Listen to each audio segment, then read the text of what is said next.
6টা পাঞ্জাবি আমি অনলাইনে থেকে অর্ডার দিয়ে আনলাম। 2টা ভাবছি 2জন রে দিমু আর 4টা আমি পরমু। ও আমার একটা আমারে দে। আমারটা আমার দিয়ে দে চালু, ঈদের বাকি আছে একদিন, এটা আবার আয়রন করতে হইব। ভাই রাসেল, একটু এদিকে আয় তো। ওর আবার কি হইছে? এই যে তোর এনে তো 4টা পাঞ্জাবি আর তুই অগরো 2জন রে 2টা দিলি। আমি তো অগর সামনে চাইতে পারলাম না শরমে। টাকার অভাবে একটা পাঞ্জাবি কিনতে পারিনি নাই পরার লেগে বার ঈদে। এখন আমার যদি তোর এই থেকে একটা পাঞ্জাবি দিতি, কাল কি দে পড়তাম। এটা আবার অগরে কইস না। ওই বেটা দেই তো কোনটা সুন্দর বেশি। ওই বেটা ওই শেষ ভাই আমার কাছে পাঞ্জাবি চাই, আমার সাইডে নিয়া আবার কয় কারো থেকে কইতে না শালার মতে কোন শিয়ার মাল রে। এই শাসরে এদিকে আয়।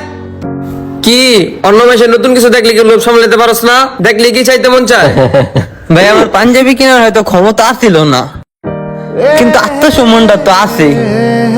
আর যদি আত্মসম্মানটা না থাকতো না, তাহলে সবাই সামনে এই জায়গায় চাইতাম। তোরা সাইডে নিয়ে কইতাম না যে দোষ যদি পারস আমার একটা পাঞ্জাবি দিস ঈদে পড়তাম। দোষ গোপনে নিয়ে তোরে কইছি কথাটা, তোর গোপনই রাখার দরকার ছিল। গোপন কথা যে রক্ষা করে না, ওই ব্যক্তির ওই আল্লাহ পছন্দ করে।